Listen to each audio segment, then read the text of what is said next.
What is this? What? All right, let's see. What? That was not what I wanted.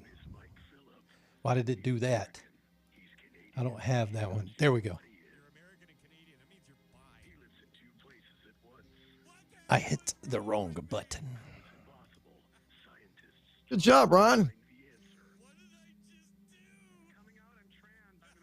His name is Ron Filipio Phillips Sanchez. He flies airplanes and drone, and he likes a nice ice cream cone. Sometimes the weather gets hot. True.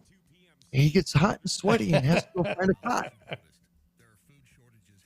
And then he can't find his shoes, so he has to yell for his boo-boo to come and help him because his emotions make him want to go swim. And he don't know how to swim. Ladies and gentlemen, Rocky Stucci the rapper. You're welcome. Good night. You're welcome. Good night, everybody. Good night, Texas. Oh, I suppose I should go on and... Hey, Linda. Where am I going Teresa, to? Teresa. Lucky Stone. Lucky Stone. What up, Teresa? What up, Linda? Mary Mansfield. Hello. I'm Mary. Whoop. All right, 30 seconds. All right, 30 seconds. It's weird. I'm not used to hearing the countdown. You know, I feel super professional right now, bro.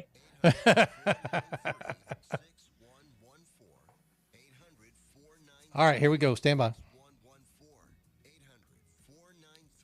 6114. Call now. Again, 800-493-6114. Terms and conditions apply. Financing is available with approved credit. See openroadlending.com for details. Journey into the matrix of the mind. Stretch your imagination and challenge reality. Abnormal realities are beacons for the imagination. What society deems abnormal may be more real than we think.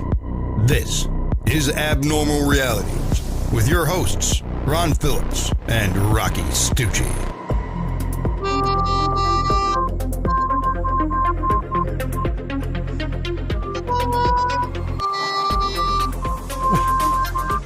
What are you doing?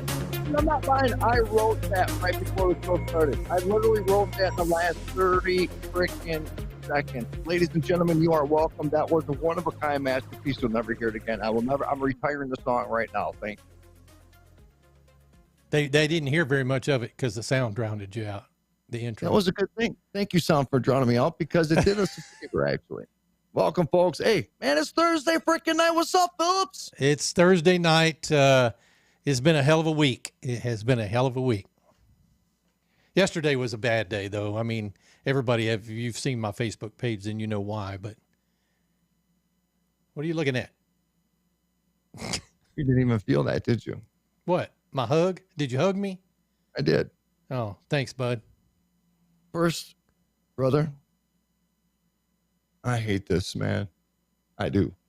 I hate animals are the most amazing creatures in the world because they comfort you at your darkest, loneliest times without any kind of judgment. And unconditional they love. Thrive for that love. Yeah.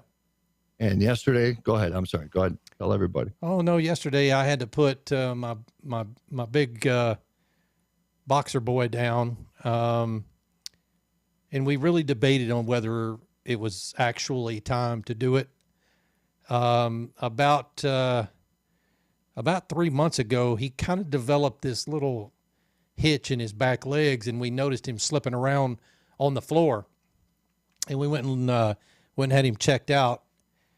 And turns out he had a type of what they call myelopathy, muscle degeneration.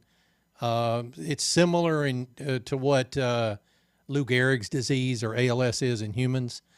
And so his legs just began to atrophy, and they told us that there's really not a cure for it. And boxers are the worst for getting it when they turn about 8 or 9 years old. Well, we thought literally he was only about 6, but turns out boxers are also hard to age.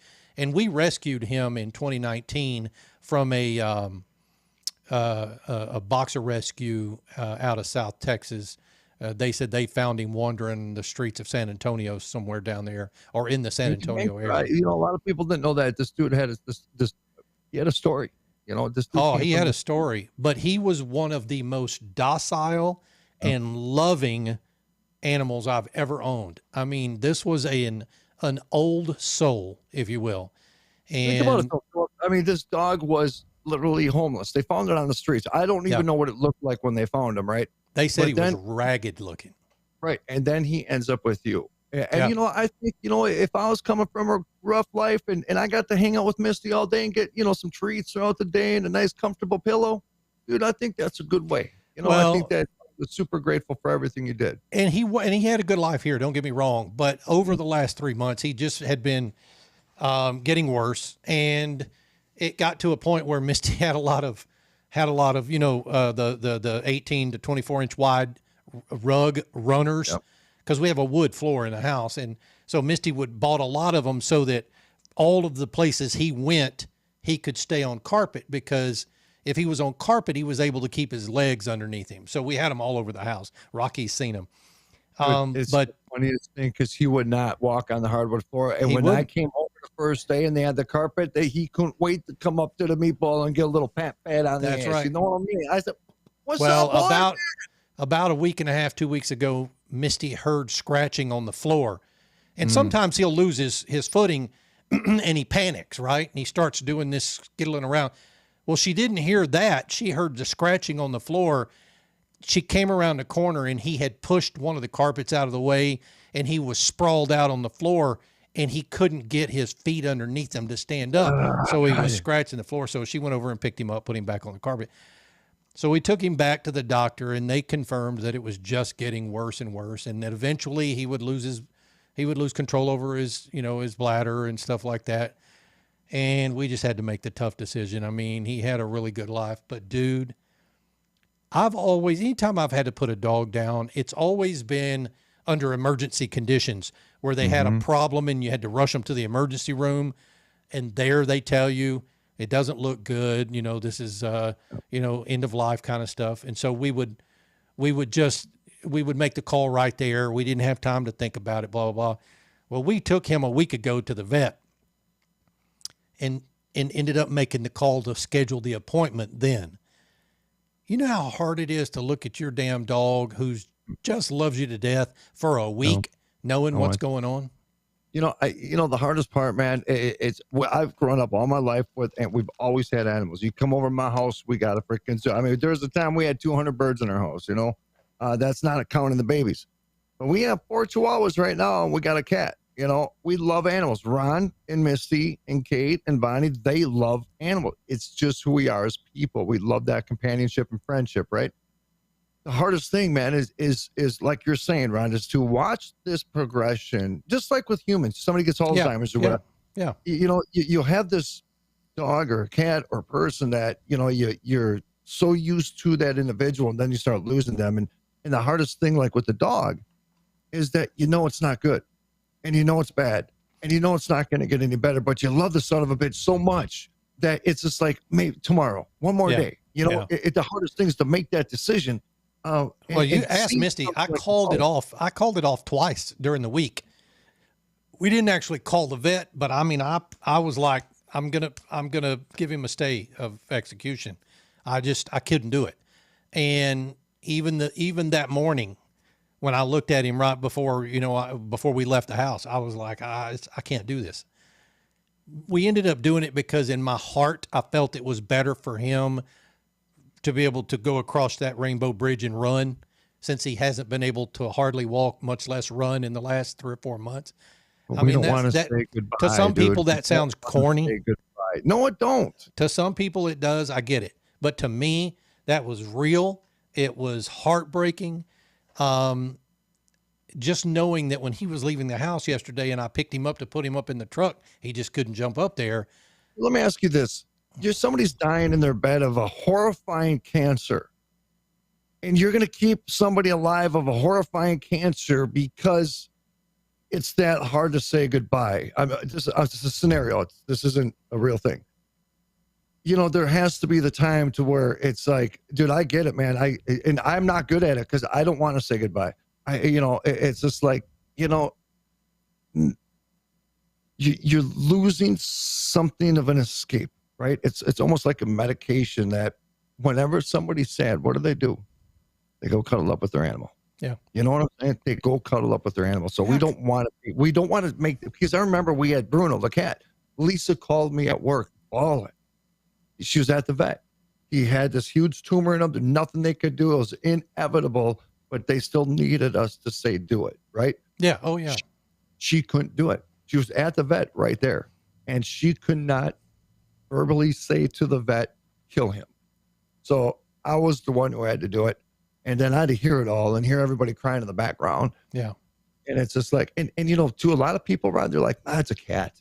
No, it wasn't. It was my son's favorite cat. It was his best friend, so it was part of our family. That's what that was, just like your dog was. And you having to make the horrifying decision. Like you said, you canceled a couple times. Dude, we all get it, man. I mean, Linda's in the chat room right now. Yeah, we did I'm seeing them. And, it's and part real. of the problem, Rocky, was I kept thinking that it wasn't far enough along that I needed to do it right now. I might be able to give him another month or two, but What then was at the same time, I kept going, wait a minute, he's slipping and falling. And I know every time his back end hit the ground, it hurt him. Dogs don't show pain like we do. And I couldn't walk him. I couldn't take him outside. So all he did was lay around. That's all he did. He went from our bedroom to the front office to the couch in the living room. In those three places, and then going out the dog door, he had to stoop down a little bit because it's a tall dog door, but it was shorter than him, and he'd have to stoop down. So I saw that getting worse and worse. So, I mean, when it was all said and done, look, the hardest part for me was when they laid him down, they had him lay down and he had his paws out in front of him.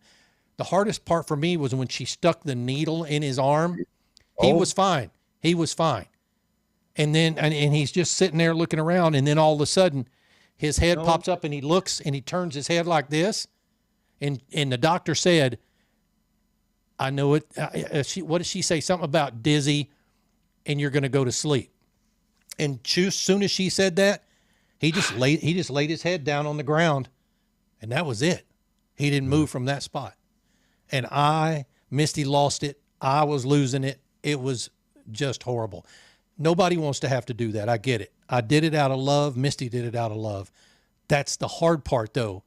Even if it wasn't a human being, the emotion was still there. It was just very hard to do. I'm not going to lie, judge me. I don't care. It's some cases, it's actually harder to put down a dog, Yeah. I mean, it's, hey, don't judge me. I'm just saying. I watched the movie once, and that's what happened in the movie. It was harder for them to put down the dog than his wife. Well, I mean, look, the dog couldn't tell me bye. I could tell him that all day long. He told. Oh no.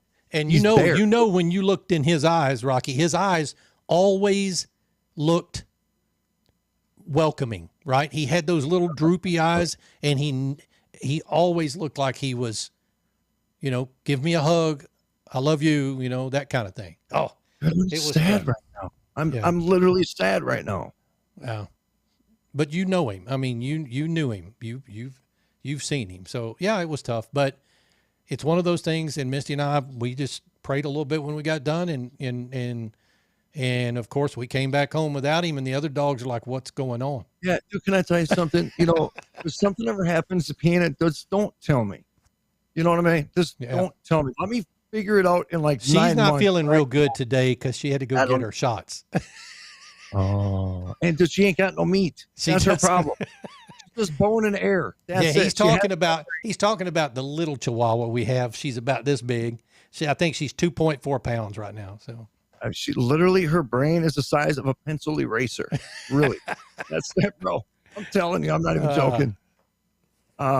Dude, man. But we did do a private cremation, so we'll get him back next week. So. Man, I'll have him there in the bedroom with me. So it's all good, dude. I mean, it's all good. We think we believe in our hearts that we did the right thing for him. So You did do the right thing. there we go. Doing the wrong thing would be to allow the dog to continue in that kind of pain. And that was what I was my point of trying to get to with, like, when people have somebody they love to death, bad reference of words, that is dealing with their last stages of life. And so there is that moment where you have to make the decision with the doctors to do things, right? Yeah. And it sucks. So let me ask you a question, and I wasn't intending on tying this into our show, but number one, do dogs have souls? What? Do dogs have souls? That's for real? No sarcasm in that? No question? sarcasm. They have a more pure soul than any human on this planet. I agree with your statement. There are people out there who claim that dogs don't have souls. I know they do. So when he passed away yesterday, did his spirit leave his body in that room? Yes. I believe you're right. I believe that too. Dude, some of him may have just stayed at the house before he even left. Yeah. Some of him may have already imprinted. Imprinted. That's a good word. I like that. Yeah. Yes. Yep. When we look at the dog, we don't look at the dog because, like you said, it's hard to gauge sometimes animals and their level of pain because they just, dude, Don Newen's dog, the thing was so crippled. I cannot believe that it even moved. Right. I know. And to watch this thing go from the house in the fight to go 40 feet, literally, and he 40 was feet. So freaking happy, dude. He just wanted to come and hang out with the boys. Yep. This thing was a wreck. I mean, now he had what my boxer had, essentially the same thing. But he was at he was out there 4 years ago. You know what I'm saying? Yeah. And he wasn't dead yet. And he was the happiest. And that's the thing is you couldn't gauge the happiness, right? But dogs understand something greater than humans understand is dogs understand sadness for some reason. And for some reason, dogs know how to absorb your sadness. Yes. Yeah. They know how to absorb it. If you notice when you're sad around the dog, they approach you differently. They'll come up and they'll try to lick you. They'll try to make you feel better. And they will cuddle with you to know that that's what you need. Dogs have these instincts, dude, that are beyond human, right? So I believe in your situation, as much as everyday life, we just see a dog laying over there on the big pillow. I believe he knew. And he knew it was coming. And I don't think there was a lick of freaking fear. I think the last couple of years of his life that you gave him was the best time he ever freaking had on the planet. But I believe that part of him was imprinted in with you guys, not the home, with your family because of your love. Your frequency is all equal and it'll always remain in that bubble. And he's still there, Ron. He is still and I don't disagree with that at all. I feel, we've lost two other pets prior to him, both of them under emergency conditions. And I have them, I have their ashes there, with me. And I just, there's something about, burying your pet in a cemetery versus having the ashes. It's some people see it one way, some people see it the other. I'm not saying one's right or one's wrong. For me, it was the cremation aspect, so that I can put them on the little altar, if you will, the bookshelf or whatever, so that I'm reminded of them when I pass it. But yeah, I mean, it was tough, and he was an old soul, and he was a giant ball of love. That's all he was, and he was never, hell, I don't think I heard him bark 3 times in the 4 years I had him. But he actually liked me. He did like it. He liked everybody, honestly. Well, you didn't have to throw that in there, dude. You could have kept that freaking part out. You know what I'm saying? I mean, my freaking moment. He was not a guard dog. Let's just say that. If somebody was coming in the house, he would have licked him to death. But he looked mean, So, yeah. You come over with the little bottle of peanut butter and you just go for a walk. Oh, yeah. Yeah, no, I mean, and like I said, I wasn't trying to tie the two together, but it is abnormal realities. So Okay, let me ask you something. We're going to tie this together, dude. And because I can't tell you about my mystery article now because I can't go from I can't do that. That's super bad radio. I can't go from talking about this loving stuff to this other stuff. You know what I mean? You kind of threw me off there. So I'm going to ask you something because we talk about dignity of death. Okay? Yeah. Dignity of death. So we're going to start out with that. And I want everybody's opinion. I am only watching YouTube. So, Ron, you have an eye on all the other spots that we're broadcasting right now. And I'm watching the YouTube channel. Euthanasia. Dignity of death. Right now, what we did for your animal was the humane thing to do, right? It felt that way, correct. Why do humans at a legitimate level, I'm not talking about like what they did in Sweden when a 13-year-old had depression and they allowed her, or they killed her because apparently that's okay. That's socialized medicine. It's a whole different conversation. What is your thoughts? You'll have a catastrophic disease. You ain't got a lot of time left. This disease has ripped your soul away and your life away. It took everything. Well, you remember Dr. Kevorkian and the assisted suicide machine that he made? That was years and years and years ago. And that he built the machine in such a way that it allowed the patient to, after diagnosis by competent medical personnel, to make the decision to pull the plug on themselves, if you will.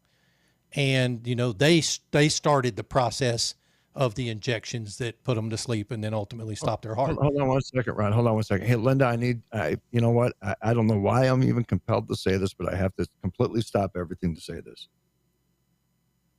Tonight, you can even do it during the show, but I don't want you listening to anything. I don't want you watching anything. And I want you to sit on the floor right by the arm of your couch. And in front of your couch, you have an end table. And in that end table is Triscuit used to lay underneath there at the end. I need you to sit on the couch and have your legs going straight out just next to the table like you're sitting on the floor watching TV. And I need you to go into a meditative state. And I need you to be holding one of Triscuit's toys. And in a meditative state, I want you to visualize Triscuit being underneath that table and moving his head and laying it on your leg. And you're going to feel it. And when you do, message me. Sorry, Ryan. Go ahead, bro. No, that's brilliant. And somebody else said, anyone else noticed Rocky's audio sounds funny? Rocky, yeah, it's not the same audio that we had last week where I wasn't cutting you off, but I'm cutting you off a little bit this time. Is it that, or is it just because my microphone, I have it set up right now where it has to be direct? No, it's me cutting you off. It's the same thing happened at the beginning when the music was playing and you started playing the harmonica. We couldn't hear your harmonica because the intro music was playing. It's because, where my studio's at, what do I got, Ron? 10 down, 50 up? Yeah, it's not very much. It's horrible. It's the worst internet. It's AOL. Ron has 1,000 up, 1,000 down. I got 10. I got 10. 10.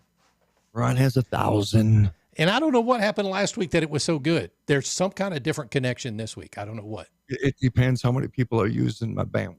Apparently, maybe so. But I've got a good signal on you here. So, yeah, Rocky actually calls in like Brad does in the morning. Rocky calls into my platform here, and Rocky, I might have a remedy for that. You and I'll talk about it after the show. A remedy for what, bro? For the audio side. We'll still do the video like this, but for the audio side, I might have a remedy for it that might work. Ron, I am printed at your house. So, when I remote view and when I want to go into a consciousness state and just kind of travel a little bit, it on. I come over and I watch you while you're on the bidet because that's why I am printed. I am printed on you. That is where I had my spiritual experience at El Filipino El Studio. Was in the day room with heated water and a blow dryer on my butthole. Blow dryer on my butthole. Happen. I want you to know, bro, sometimes when you get the goosies, it's me. Yeah. All right. Good. Okay. So Dr. Kevorkian. Yeah. Is he a murderer? I never thought he was. That's assisted suicide, meaning that he set up the system he did the diagnosis. He allowed them to do it in front of him, but he never pushed the button himself. So I do not. Technically, was it assisted then? Assisted in that he had supplies available that were there, but they're the ones that went clickety click. But he still got in trouble for it. And look at Zach Baggins has the van in his museum. Would you sleep in the van overnight? Probably not. Bro. Oh my God, I never thought about that. Yeah. How many Probably people committed suicide in that van? not. I don't remember. I mean, you go to these haunted locations, because we have this perception that because somebody dies somewhere that like they're haunting that place and that, whatever. But if that's the case and you have this van, let's just say 10. Okay, let's just say 10. Maybe, give or take a few, whatever. If 1 or 2 deaths in a location makes a haunted location and you have 8, 9, are you going to tell me that there's like 8, 9 spirits that are all packed in that freaking van? Could be. Why not? Car. It's like a clown car in the spirit world. Yep. Son of a bitch. Yeah. And if you get in there, you're swimming in them. You're breathing them in, dude. Yep. Dude, you're breathing them in. I've never breathed in a ghost before. I don't think. I might have. I woke up one night, weird things felt like they were way deep in my throat. I just thought it was a fly. But now I got questions. Nice. Because I thought the fly exploded. Okay, that's nasty. Yeah. What? Okay, I'm going. I might have gotten a bug in my mouth riding the motorcycle once or twice, but you either chew it up and swallow it or you spit it out. But something exploding, I don't know what that is. So you spit then. That's the conclusion. Yeah, I spit it out. Yes. Hashtag Ron spits. Oh yeah. Right. There you go. All right. Mystery story. Give it to me. Yeah. Let's. Speaking of spitting. Let me get over here. Dude, what was that? Oh, you're drinking. I am. Sorry, I should have muted. I could have muted. You had your pinky up.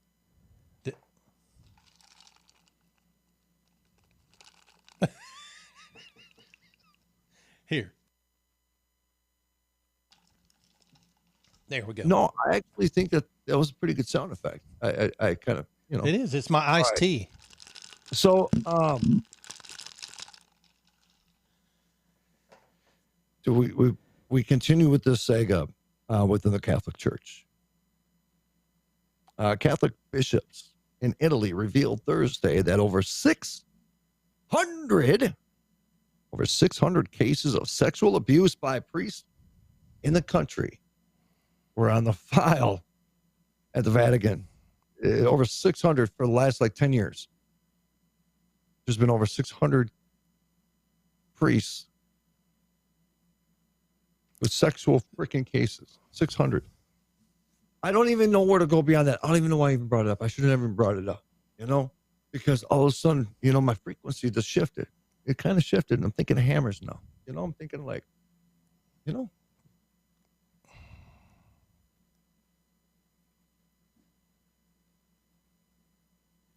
What do we do, Ron? I don't know how you fix that. You don't. You shut it down. That's what you do. That's the only way to fix it, if there is a way. Why don't we stop this? Look, the problem is you can't, it's like saying, how do I remedy crime? Right? You can't remedy crime. You can only enforce it. Oh. What are you doing? It's itching my knee for you. Getting sexy on camera? I was. Yeah. What's the mystery story, dude? That is it. That's all I had. I it's talking about the Vatican and talking about the sex crime thing. There's something and the reason I want to bring it up isn't so much because of that as a story. It's a humanity thing. right? We talk about spiritualism, and we talk about, going through a process of life, unindoctrinating ourselves, and, because society does make us think certain ways, right? It's inevitable, has been all the time. And if we mature through this process, there can be a time where we kind of step back and just kind of get rid of any beliefs that don't serve us, and keep the ones that do, right? But through this process, man, you look at the world differently, and you look at a lot of things around the world where we hear a lot of lip service. Yeah. We talk about humanity, we talk about the welfare of people, and we wonder why people are spiritually broken and emotionally broken, and they have lost their relationship with God, and in a society where God is completely under attack, just like he was in World War II in Nazi Germany. And that is not nowhere near remotely an exaggeration.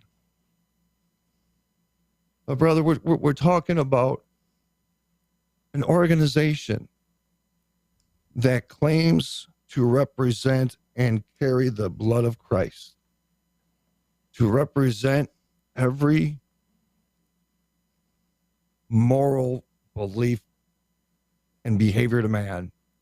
And yet these same people that teach the word of God are the same ones that commit the biggest crimes against probably God's greatest sin, is rape and molestation.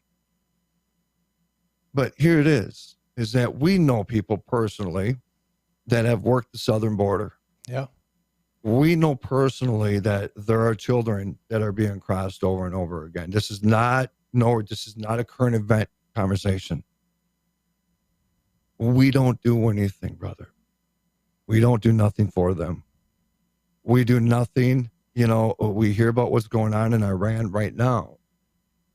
And it's a relief to actually start seeing global attention. But Ron, you and I, again, we've been following stories for a long time. And this behavior in certain countries has been happening for decades. Yeah, I agree. Why now? We've turned a blind eye. So we have cultures of people that are spiritually and emotionally tortured and physically tortured.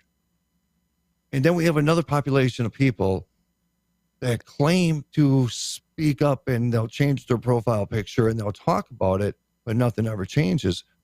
How do we as a civilization, how do we as mankind literally get up every day and claim to be civilized, and yet know in the deep depths of our mind that all around us is sinister darkness? Yeah. And nobody's doing anything to defend their faith. Nobody's doing anything to step up. Why have we become so afraid? What have we done wrong? It's the sinister darkness for me. It's that is Spirit. prevalent in the It's a world spirit. now. Yep. It seems to be that this is what we're fighting against more and more.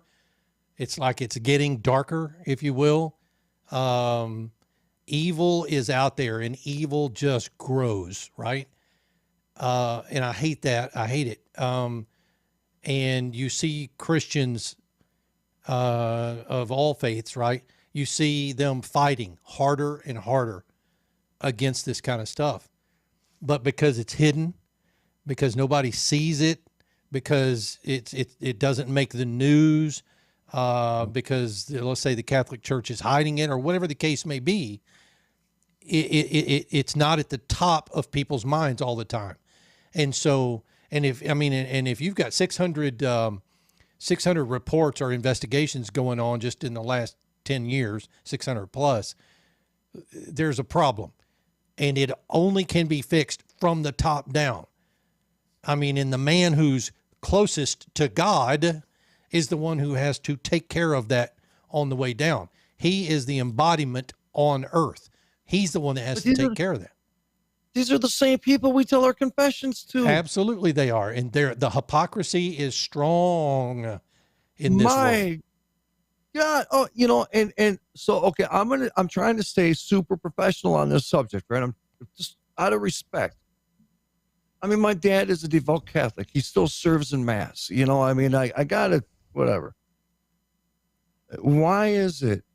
Okay, when it's human nature. Do you remember maybe like in high school or you, when in your younger years, when you're playing the market, you know what I'm saying? When you're playing the market, bro, Yeah. you know what I'm saying? When you're all sniffing, that's what Sniffing. sniffing. Yep. It was always more the thrill of the chase, right? It was Correct. the thrill of the chase. And then when you caught your prey, bad terminology, someone's going to get offended, whatever. But when you caught your prey, you no longer were interested in the prey. It's the thrill of the chase, right? So when you look at religion and you look at Catholicism, and Catholicism is celibacy, you have nuns. You don't hear a lot going on with nuns because I think nuns are pretty sneaky anyways. I think they got a little bit going on behind the scenes. They get away with a little bit more. But when you take the bone away from a dog, you're going to piss the dog off, right? And when you tell Correct. somebody they can't have something, it is natural human behavior. When you tell somebody they can't have something, there's this weird thing in our brain that says, well, I want it. You know what I mean? And I'm going to do whatever I can until I get it.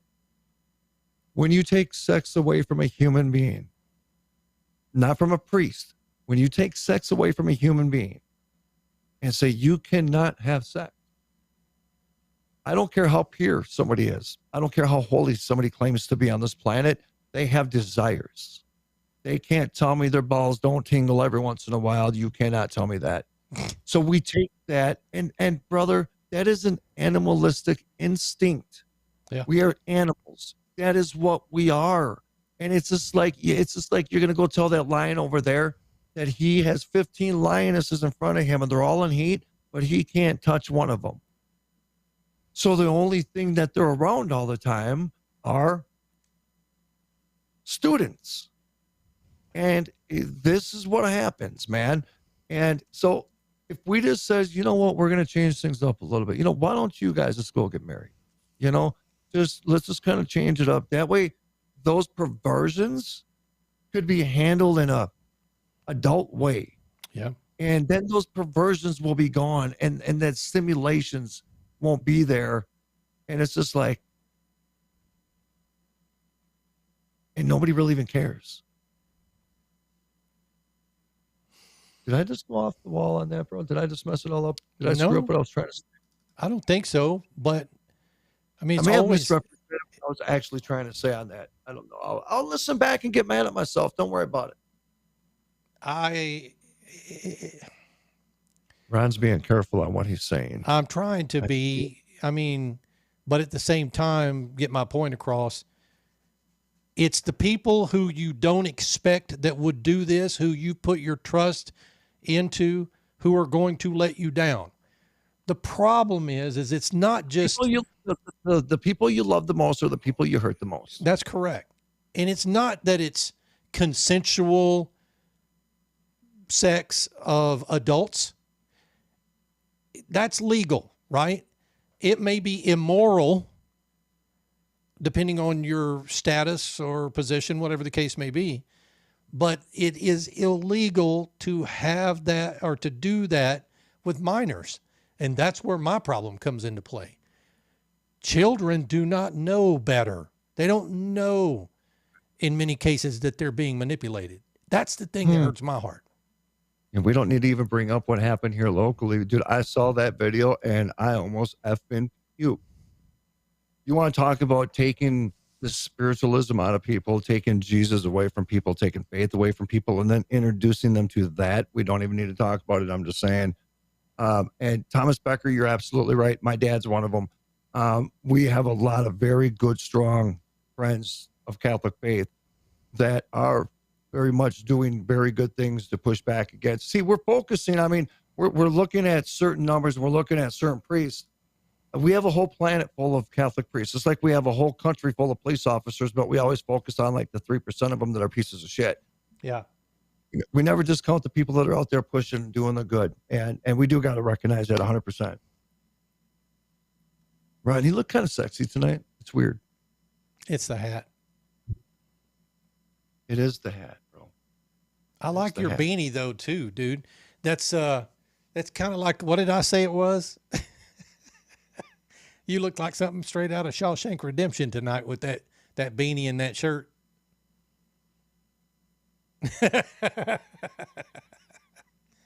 like a winter's day on the yard or something. I've done days like that, bro. I know that experience.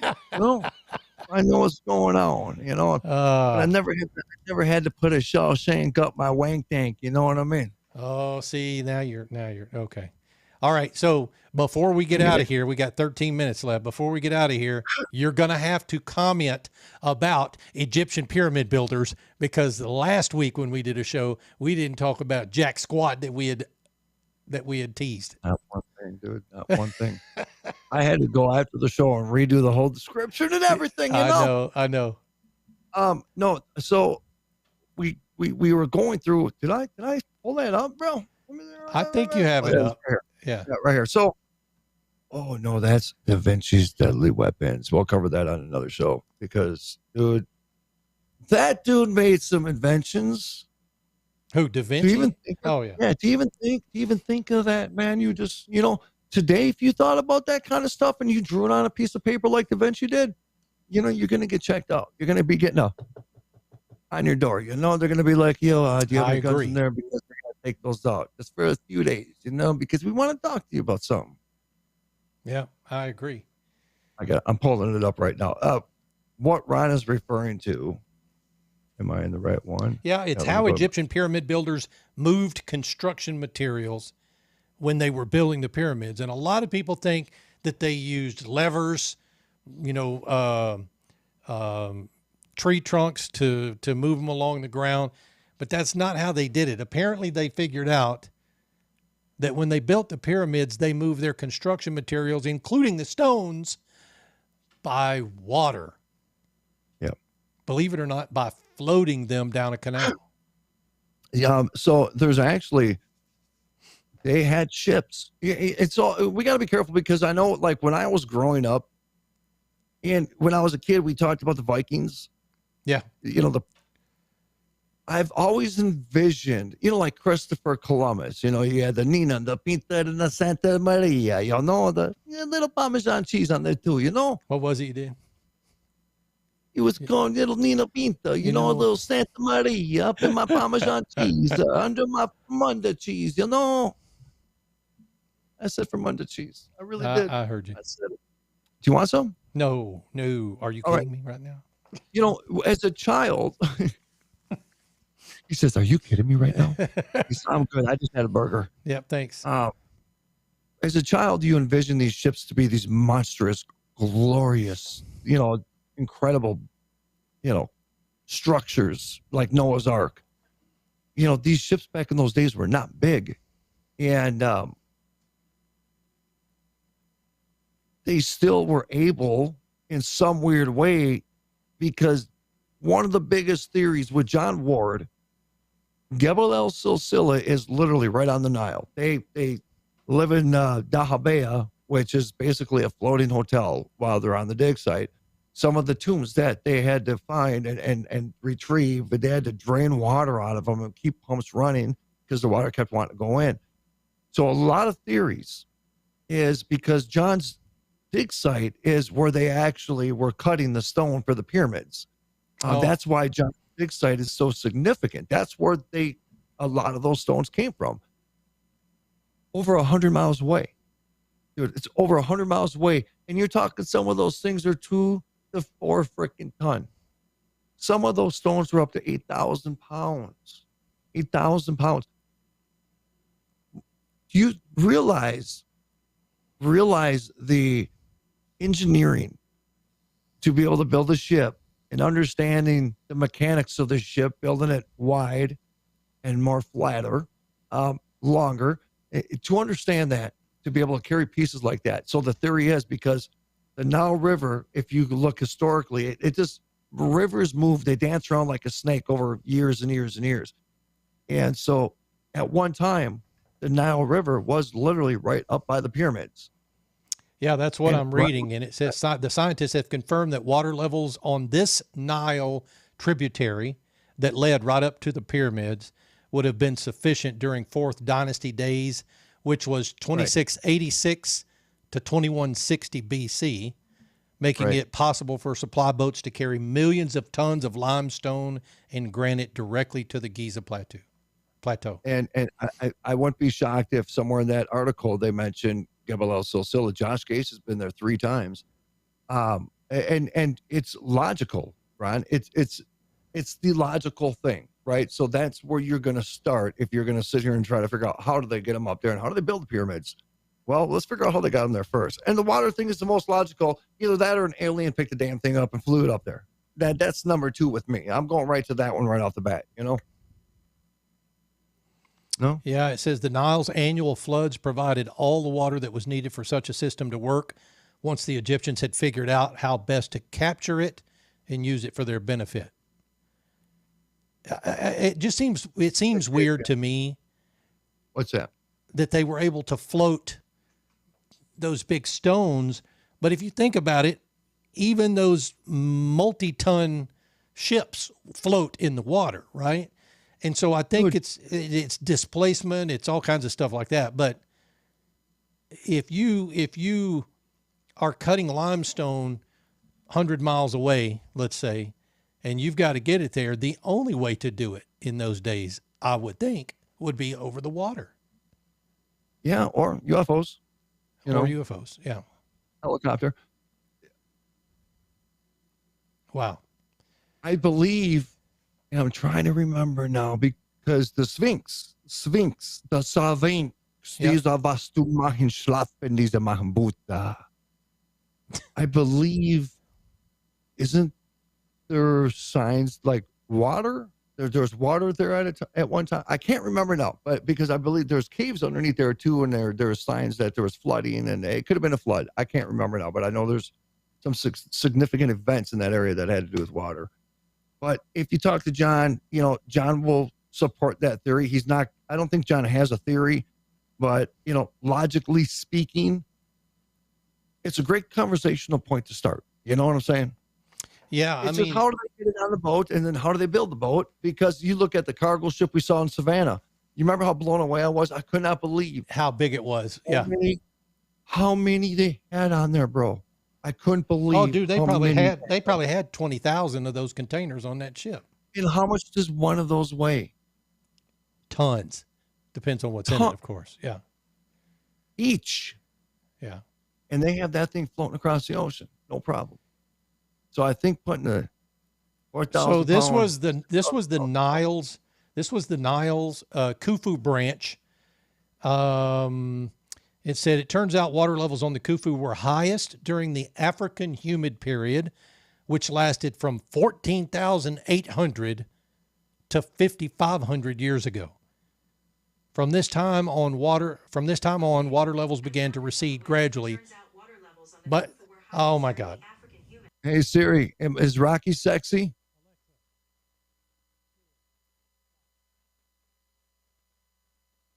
Sorry. Apparently she heard me ask something about the Great Pyramids of Giza, and she just decided to tell me. So my Siri over here caught me. Oh, it did? And all right. Sorry, folks.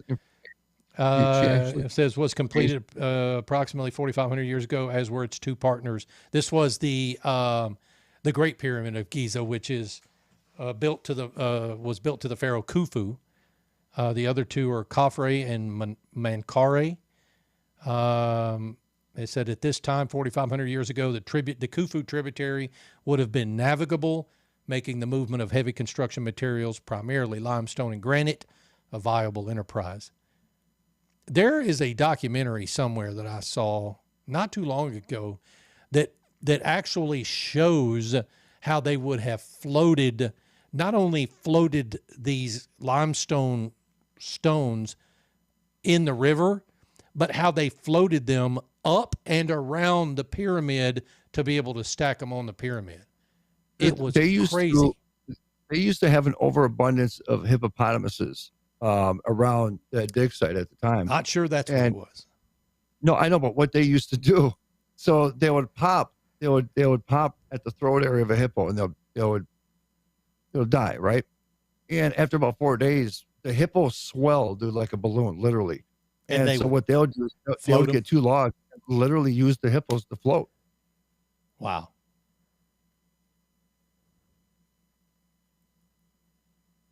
What?